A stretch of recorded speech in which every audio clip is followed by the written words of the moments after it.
Wrongfully arrested, black female general's Pentagon. Call changed everything. The Georgia evening was calm. The sky had just started to turn orange, the kind of light that makes you feel like everything is okay. Adrienne Blake was behind the wheel of a silver rental car, taking the long road home after picking up her niece's graduation outfit. She felt proud. Her niece was about to walk across the stage, first in the family to go to college. Adrienne had made it just in time, but suddenly, in the rearview mirror, blue lights. She pulled over slowly, carefully, like she had done 100 times before. No panic, just surprise. She wasn't speeding. She wasn't swerving. There was no reason for this stop. Still, she placed both hands on the wheel, like her father had taught her long ago. Especially in the South. Especially as a black woman. What happened next would change everything. Because those officers didn't see her medals, or her rank, or the 27 years she gave to her country. They didn't see a general. They just saw someone they wanted to put in her place. Adrienne sat still in the driver's seat, eyes forward. She kept her breathing calm. One officer came to her window, flashlight beaming straight into her face. The other stood back, hand on his belt like he was already waiting for trouble. The officer didn't ask for her license. He didn't explain. The stop. His first words were, "Step out of the vehicle." "Excuse me, officer," Adrienne said politely. "May I ask why I'm being pulled over?" The second officer spoke this time. "Vehicle matches the description of a stolen car, silver sedan, driven by a black female." Adrienne felt the weight of those words. She had rented this car legally. Her ID and rental documents were right in her purse. Still, she didn't reach for them yet. She kept her hands where they could see. "Sir, this is a rental," she said calmly. "I can show you the paperwork." The officer moved in closer. "Keep your hands where I can see them," he said, like she hadn't already been doing exactly that. She moved slowly, carefully, showing every motion. She handed over her license, her military ID, and the rental papers. The young officer glanced at them briefly. "Says she's military," he mumbled. "Military?" The older one scoffed. "Yeah, right. General Oprah, huh?" Adrienne didn't react. She didn't flinch. She knew the game they were playing. She'd seen it before, just not this close to home. "I am Lieutenant General Adrienne Blake," she said clearly. "United States Army. These documents verify my identity." But the man just laughed. "Sure you are," he said, mocking her. "Out of the car. Now." She stepped out, her spine straight, her dignity untouched. But still, the handcuffs clicked around her wrists. Cold metal, tight grip. No explanation that made any sense. "This is unnecessary," Adrienne said quietly. "I have done nothing wrong. I've identified myself. You can call the Pentagon and confirm everything." "Yeah," the older officer smirked. "Let me guess. You've got the president on speed dial too?" She didn't respond. Instead, she pressed a small button on her smartwatch. 1 second. One touch. That's all it took. The signal was now live, silent but powerful. A call for help that didn't go to 911. It went straight to the heart of Washington. As the cruiser door slammed shut behind her and the engine started up, Adrienne stared out the window. She didn't feel fear. She felt something sharper. A knowing. This wasn't just about her, and it wasn't over. Not by a long shot. Back at her sister's house, her niece would be waiting. Her family, worried she was taking too long. Her graduation gown now folded in the backseat of a police car. And miles away, in a high-security room at the Pentagon, someone would soon see her emergency signal flash red on the screen. They would know who she was, and they would come. The ride to the police station was dead quiet. No one spoke. Adrienne stared straight ahead from the back seat of the cruiser, her wrists still, locked in steel. She could feel the pressure of the cuffs against her skin. But more than that, she felt the weight of what had just happened. She had led missions in war zones. She had walked through enemy fire to pull wounded soldiers to safety. But nothing prepared her for being treated like a criminal in her own hometown, for being dismissed, handcuffed, and humiliated for simply existing in the wrong place, in the wrong body, at the wrong time. But she hadn't pressed that button on her smartwatch for nothing. And the officers driving the cruiser had no idea that a silent alarm had just gone off in one of the most secure buildings in the country. Hundreds of miles away, deep in the Pentagon, a red alert flashed on a secure screen inside the military Emergency Response Center. The ID attached to the signal read, LTG Adrian M. Blake. The staff on duty paused. Code Black. That level of emergency was only used by high-ranking officials under serious threat, kidnapping, injury, or hostile action. And this wasn't coming from a base in the Middle East. It was pinging from a tiny police station in rural Georgia. Colonel Owens, stationed nearby at the Pentagon's operations floor, was alerted within minutes. He recognized her name instantly. He had once served under Adrian in Afghanistan. He had nearly lost his life in a roadside attack, and it was Adrian who had pulled him from a burning vehicle. Her leadership had saved him, so when he heard her name, he didn't hesitate. "We move now," he told his team. "Find her, confirm location, and get me Reyes." General Harlan Reyes, the base commander, was known for his no-nonsense style. He didn't wait around for confirmation if a soldier's life was in danger, especially one of his own. Within 15 minutes, a special response team was coordinating transport. A private jet was cleared to depart from Andrews Air Force Base. Reyes would be on that flight.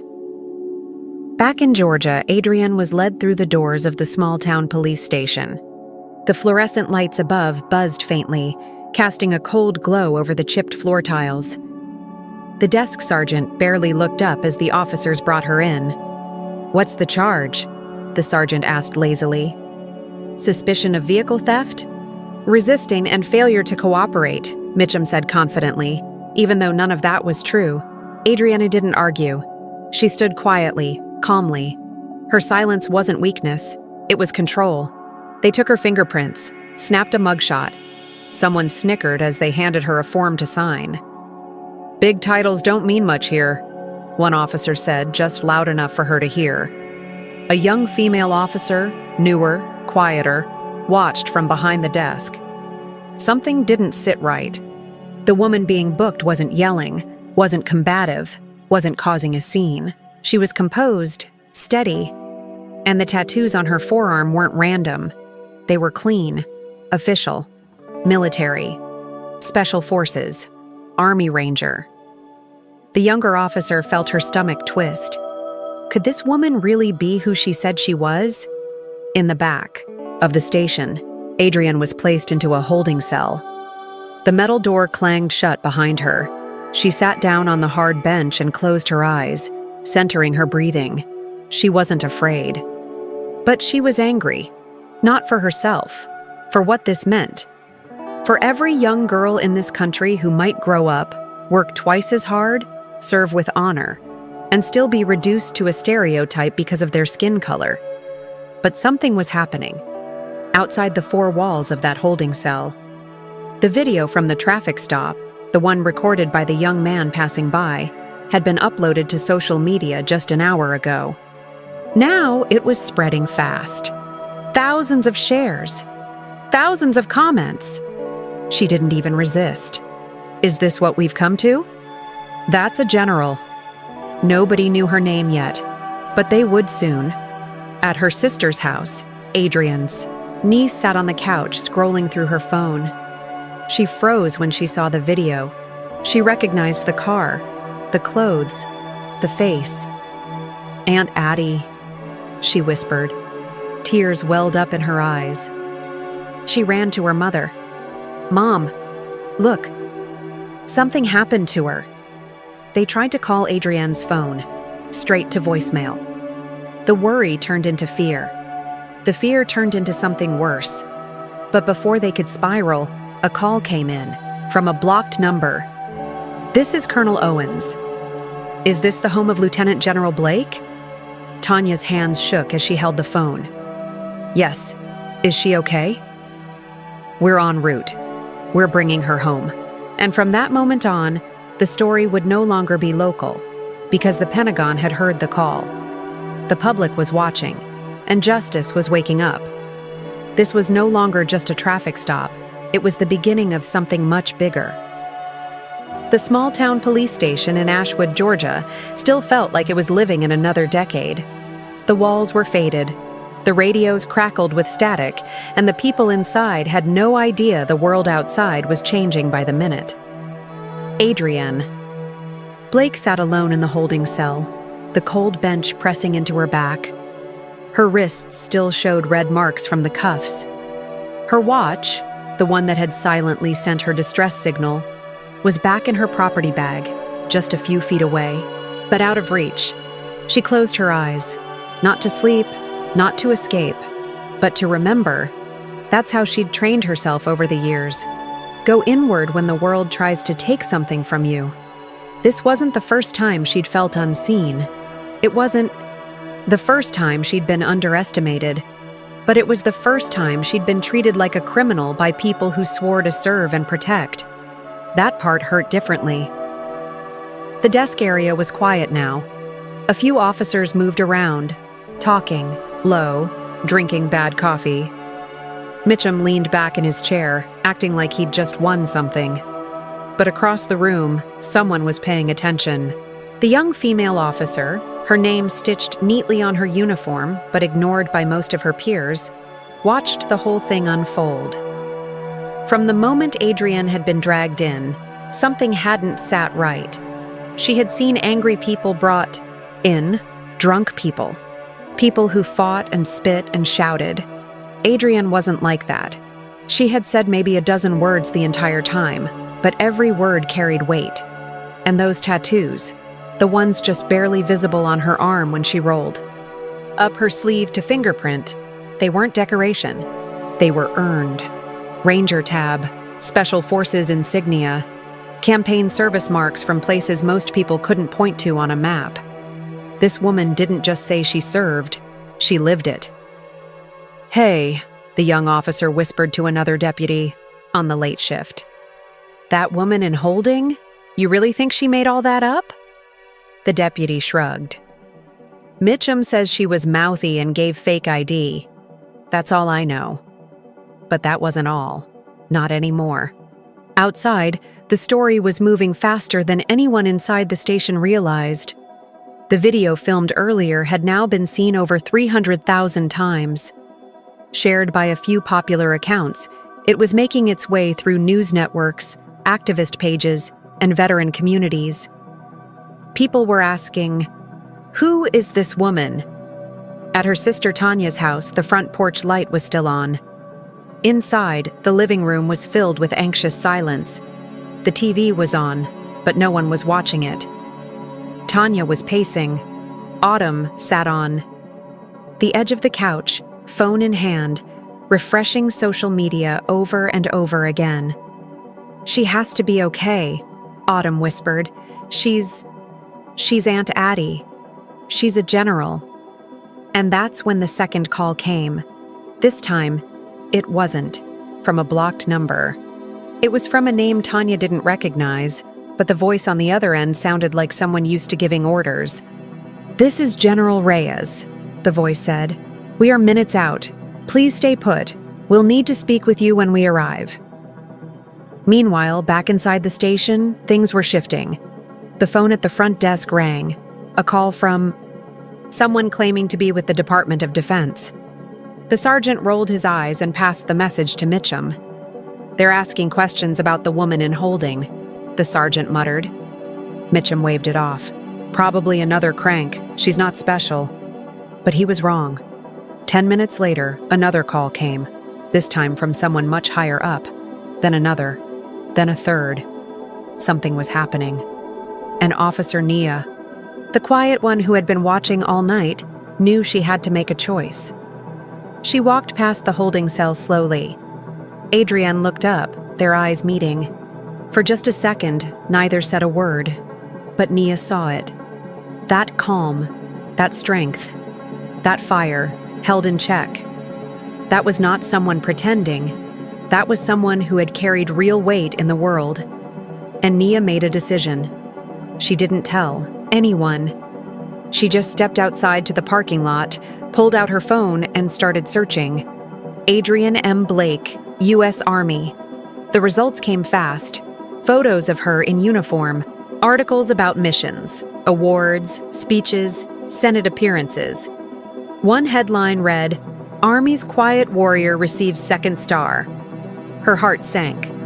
They had really arrested her. They really didn't know who they were messing with. And somewhere, over the horizon, headlights cut through the dark, unmarked cars pulling into town. Inside the station, Adrienne stood up from the bench and stretched. She looked toward the door, calm and quiet, as if she knew exactly what was coming. And she did. Because once that call went out, the game changed, and justice was already on its way. The station's waiting room was still dim, quiet, and full of the kind of tension people try to pretend isn't there. But beneath the silence, things were beginning to shake loose. The phone had rung 4 more times. The desk sergeant now kept one hand near the receiver, as if expecting it to ring again. Each call was someone important. Department of Defense, State Capitol, even someone from the office of a congresswoman, asking very direct questions. Is Lieutenant General Adrienne Blake in your custody? What are the charges? Is she safe? At first, the officers laughed them off. Now they weren't laughing. Outside, the parking lot lights buzzed. A black SUV pulled in. Then another. The vehicles were plain but not local. The kind of plane that hides power. Inside the holding cell, Adrienne sat on the bench, posture still upright. She looked calm, but her mind wasn't quiet. She was trained to read situations, to anticipate shifts before they fully formed. And something was shifting. She had spent her life navigating foreign territories, enemy checkpoints, and unpredictable politics. But this felt like home soil turning unfamiliar. That was a different kind of danger. In the back office, Officer Mitchum paced slowly. His earlier swagger had cooled. He was on his second cup of coffee. Something about the situation was now clearly out of his control, and that didn't sit well with him. "I don't care who she says she is," he muttered to no one in particular. "We followed protocol." But even he didn't sound like he believed it anymore. The younger officer, Nia, stayed near her desk, phone in hand under the counter, quietly messaging someone she trusted. She didn't know how far this would go, but she had taken photos of the booking sheet, the holding log, and the arrest form. She sent them one by one, just in case. Across the internet, the story had caught fire. The video had crossed 2 million views. The hashtag Lady in Cuffs was trending across platforms. Activists, veterans, public figures, people from every walk of life were posting reactions, demanding accountability. Still, no one knew her name, not officially. But then, someone did. A retired Marine recognized her from a medal ceremony he had once attended. He tweeted her name with a side-by-side comparison. Her in uniform next to the blurry footage of her in handcuffs. This woman is a general, a war hero. She deserves better. From there, the floodgates opened.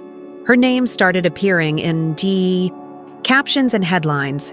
Lieutenant General Adrienne Blake, wrongfully arrested in her own hometown.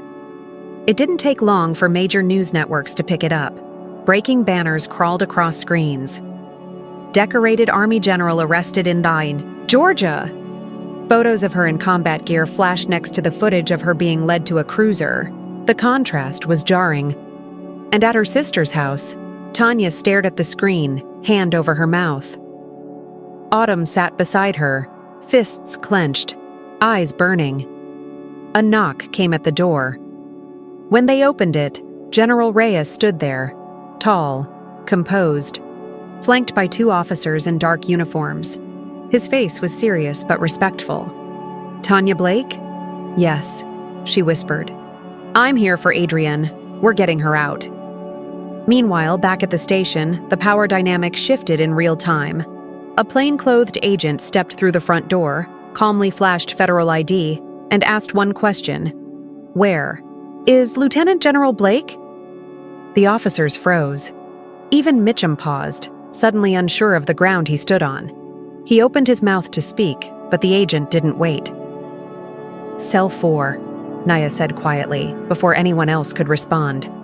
The agent nodded. He walked back. No rush, no drama. When he reached the holding area, he tapped lightly on the bars. Adrienne looked up. He gave a respectful nod. "Ma'am, we're here to bring you home." She stood slowly, and for the first time that night, a hint of relief flickered across her face. Not because she needed rescuing, but because the system that tried to crush her was now being watched, and she wasn't alone. The officer unlocked the cell door. "We apologize for the delay," the agent said softly. "Transportation is waiting."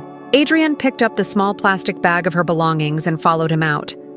As she walked through the main hall, every eye turned. Mitchum stood near the doorway, mouth tight, jaw clenched. She didn't stop. She didn't speak. But her presence said everything. She walked past him like a woman who had already survived worse and would rise higher still. And outside that station, the world was waiting. Lights, cameras, protesters, and a story that was no longer small town. News. It was a national reckoning, and it had only just begun, you said. By sunrise, the whole town of Ashwood was awake. Some had seen the flashing lights outside the police station. Some had heard rumors passed in whispers. But by morning, nobody had to wonder anymore. It was on every phone, every TV, every radio. Lieutenant General Adrienne Blake, handcuffed, detained, released only after intervention from the Pentagon. Some called it a mistake. Others called it intentional. But no one could call it invisible anymore. At her sister Tanya's home, the family hadn't slept. Adrienne sat at the kitchen table with her niece Autumn beside her, head leaning on her shoulder. The two had barely spoken, but they didn't need to. Presence was enough. Tanya was pacing. "You don't have to stay here. They already came for you once," she said, voice cracking. Adrienne looked up, steady as always. "I'm not hiding. Not from this." Then she reached for her phone. She hadn't touched it since the night before. Now it buzzed with more missed calls than she could count. Military officials, news anchors, civil rights attorneys, people she hadn't spoken to in years. But one message stood out. A name she knew from law school days, a man who had once been a rising star in corporate law until he walked away from it all to fight for those without a voice. "If you're ready to do something about this, I'm ready to help." Adrienne texted back 2 words. "Let's talk." Meanwhile, in the town's center, things weren't so quiet. The Ashwood Police Department, a place that most residents barely noticed, was now the eye of a national storm. News vans were parked along Main Street. Protesters held signs in front of the station. "Justice for General Blake. Serve and protect, not profile. Truth isn't treason." Inside the building, the mood had changed. Officer Nia Tucker had arrived early, even though no one expected her to show her face again.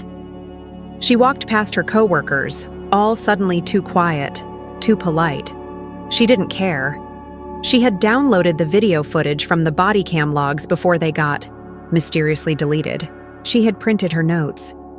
She had saved the voice memos she recorded the night before when Officer Mitchum bragged about putting people in their place. She had already sent it all to someone she trusted. Nia knew she wouldn't last long here. But she hadn't signed up to watch the wrong things happen in silence. "I didn't join this job to protect power," she told herself.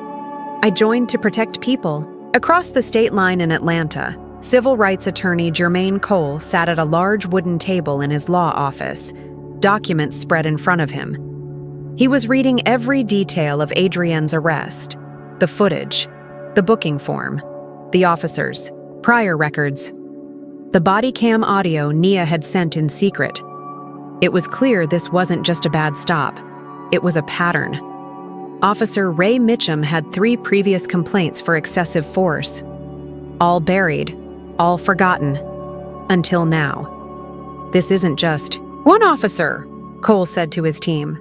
This is a system that thought it would never get caught. He picked up his phone and called Adrienne directly. You're not the only one, he said when she answered. There are 17 complaints just like yours. Different names, same story. Adrienne was silent for a beat. Then she said, It's time we change the ending. That night, Adrienne agreed to a national television interview. Just her and a single camera crew in a quiet room. No makeup, no military uniform, just her sitting in a chair speaking plainly. I didn't ask to be part of this story, she said, looking straight into the lens. But I won't walk away from it either. The interviewer asked if she wanted revenge. Adrienne shook her head. I want accountability. I want the little girls watching this who look like me to know they're not invisible. And I want the people who wear a badge to remember that their job is a privilege, not a pass to ignore justice. Her words traveled faster than even the first video had. Clips were shared across the country. Veterans posted messages of support. Black servicewomen called her a hero. Parents said they were showing the interview to their kids, but not everyone was cheering. Some media outlets pushed back, said she was using her rank to play the victim, said this was anti-police hysteria. Others dug into her past, hoping to find something, anything, to bring her down. But there was nothing, because her story wasn't built on spin. It was built on service. And now, it was about more than just her. The story had stopped being about a general in handcuffs. It had become a movement, one that wasn't going away. The sun was barely up when Adrienne opened her eyes the next morning. The house was still, but her mind was already wide awake. She sat in the small guest room of her sister's home, the same room she used to sleep in as a teenager. The posters were gone, but the walls still held the faint echoes of her younger self, full of fire, but still learning what to do with it. Now she knew, and the world outside was finally listening. Overnight, her interview had reached millions. Social media had exploded with the hashtag #SharkJustice for General. Soldiers she had trained, officers she had mentored, even people she'd never met. They were all speaking her name. But the attention came with risk. While some supported her, courage, others saw it as defiance. There were threats, messages telling her to stand down, to stop stirring the pot, to respect the badge. Adrienne knew those voices. She had heard them in different forms her entire life, but this time, she wasn't alone. At the Pentagon, things were shifting. General Reyes was in a high-level meeting with top defense officials. He laid out everything: the emergency alert from Adrienne's watch, the deleted footage from the Ashwood police servers, the timeline that didn't add up. This wasn't a misunderstanding, Reyes said firmly. It was an abuse of power, and if we don't act, we send a message to every soldier in this country that their service means nothing once the uniform comes off. A few generals exchanged nervous glances. Some were worried about optics, others about chain of command. But Reyes didn't flinch. She served with honor. Now we serve her back. Meanwhile, attorney Jermaine Cole was preparing a federal civil rights case unlike any he'd ever filed. He had compiled a pattern of misconduct, cover-ups, and ignored complaints going back years. He'd spoken to families of other victims, quiet settlements, silenced voices, the same officers, the same tactics, and now, with Adrienne's case, breaking national headlines, the silence was cracking. I've got 3 whistleblowers from that department, Cole told Adrienne during a secure call. "And I've got one internal officer who's been recording everything since the night of your arrest." Adrienne didn't have to ask who it was. "Nia," she said quietly. "That girl's got a backbone most people twice her age don't." "And because of her," Cole added, "we've got more than a lawsuit. We've got evidence." But while they built their case, the backlash intensified. Late that evening, someone threw a rock through Tanya's front window. It shattered the silence and sent Autumn screaming from the couch. The family dropped to the floor instinctively, years of military reflex kicking in. Outside, tires squealed. A truck sped off into the darkness. The next morning, someone spray-painted the word "liar" across the front sidewalk. Tanya looked at her sister. "They're trying to scare you." Adrienne looked back, her eyes steady. "They should be scared, because the truth is coming." That same week, Officer Mitchum disappeared from Ashwood. He didn't report to work. His apartment was found empty. His badge and gun were gone. Whispers ran through the department, some saying he'd fled to avoid indictment, others claiming he had connections to people higher up. The truth was unclear, but one thing was certain. The man who once laughed in Adrienne's face was now running from something. Back in Atlanta, Nia Tucker sat in her tiny apartment, staring at the wall. She had just received an email from her department. Administrative leave pending internal investigation. It wasn't a surprise. She knew she was burning bridges. But what hurt more was how quiet her fellow officers had become. The ones who used to say good morning, ask about her day. Now they walked right past her like she didn't exist. Her phone buzzed, a message from an unknown number. "Thank you. You didn't let them erase me." Ania smiled through the lump in her throat. Just then, her doorbell rang. She opened it to find a plain envelope on the ground. Inside, a subpoena. She was being called as a federal witness. The weight of that truth hit her like a second wind. She sat down, breathed deep, and realized this was her fight now, too. Later that night, Adrienne received a call from a retired general, a man she once looked up to, now calling from a secure line. "Adrienne, there are people in high places watching this unfold very closely. Be careful." "I served this country with everything I had," she replied. "I'm not asking for permission. I'm asking for accountability." The line went quiet for a second. Then the voice said something she wouldn't forget. "Then don't stop, because you're not just speaking for yourself anymore." At the same time, in a quiet office in Washington, a congressional aide was preparing a report titled "Pattern of Targeted Arrests in Small-Town Law Enforcement." At the top of the file was a name, Blake Adrienne M., and below it, Recommendation for Federal Review. The story had now crossed a line.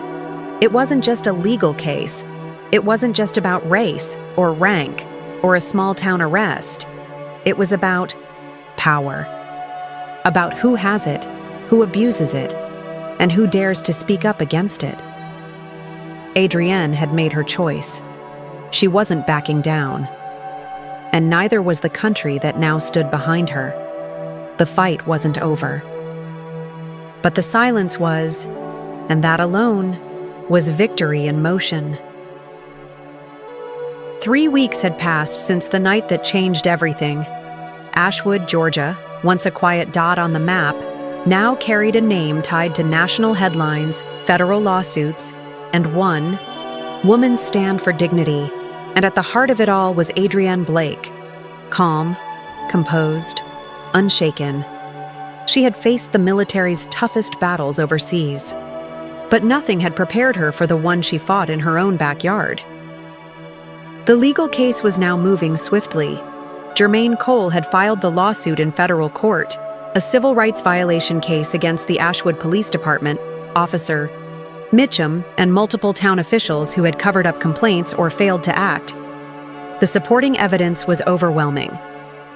Nia's audio recordings, body cam footage that had been deleted but recovered from backups, sworn testimonies from other citizens who'd been stopped, searched, or harassed. And then there was the video, the one that started it all. By now, it had been seen more than 22 million times. A silent 2-minute clip of a black woman, handcuffed on the side of the road, refusing to lower her head, not even when mocked, not even when dismissed. What the officers didn't know that night was that they weren't just arresting a woman, they were igniting a movement. In Washington, Congress had taken notice. A bipartisan subcommittee quietly opened a review into small-town policing and racial profiling. It wasn't loud, it wasn't political theater, but it was real, and it started because of her. Not just because she was a general, but because she refused to let it slide. Adrienne hadn't worn her uniform since the night she was released, until today. She stood before a crowd at a small ceremony on the steps of a federal building in Atlanta. Veterans, students, families, and fellow officers stood in the sun, waiting to hear her speak. Tanya and Autumn stood in the front row, arms linked. Beside them was Nia, no longer in uniform, but standing taller than ever. Adrienne walked to the microphone, dress blues perfectly pressed, stars on her shoulder glinting in the light. She paused for a moment, scanning the crowd. Then she began, not with a quote or a grand opening, but with a memory. "I was 13 the first time I was followed in a store," she said. "Didn't steal anything, didn't cause trouble. But I was watched because someone had already decided who I was." She looked up. That feeling never leaves you, even when you're older, even when you serve, even when you earn stars on your collar. The crowd was silent. I didn't ask for this spotlight, but I'm standing in it because silence never protected anyone. Respect shouldn't depend on the color of your skin or the clothes you wear. She glanced toward Autumn, whose eyes were glassy with tears. "We say we're one nation. That means we stand for the same values. Not just in theory, but in practice. Not just for some of us. For all of us." The applause started slow, then rose like thunder. She stepped back, saluted the crowd, and returned to her seat. Not as a victim, not as a headline, but as a woman who had turned pain into purpose. The town of Ashwood disbanded its police department shortly after the lawsuit was filed. Oversight was transferred to the state. Officers like Nia were offered new roles in different departments, ones with new training, new leadership, and more accountability. Officer Mitchum was eventually found in another state, hiding under a false name. He was brought in on multiple charges, including civil rights violations and obstruction of justice. His trial is still pending. Adrienne never celebrated his arrest. She didn't need to. Her justice wasn't about revenge, it was about change. Autumn started college with a full scholarship, gifted by a veteran foundation in her aunt's name. She's studying criminal justice. Wants to be a lawyer someday. When asked why, she smiled and said, "Because someone once stood up for me before I knew how to stand up for myself." Nia was invited to testify before Congress. She spoke clearly, calmly, and from the heart. "I'm not a hero," she told them. "I just stopped being afraid. And when that happens, truth becomes louder than fear." Adrienne eventually returned to her quiet home near the base. She still visited schools, gave talks to cadets, and mentored young women in the military. But she also found peace in simpler things: gardening, music, sitting on her porch at sunset with a cup of tea, and the knowledge that she had done the right thing, not just for herself, but for the next woman who would be pulled over, for the next girl who would wear her hair natural and still be seen as powerful, for the next soldier who'd wonder if their service truly meant something. It did, because of her. And somewhere in a crowded auditorium months later, a group of students rose to their feet in applause after a guest speaker told them her story. One raised their hand and asked, "How did she stay so calm?" "So strong," the speaker smiled and answered softly. Because General Adrian Blake didn't fight for herself. She fought for the country she believed in. And that belief never needed a uniform to be real.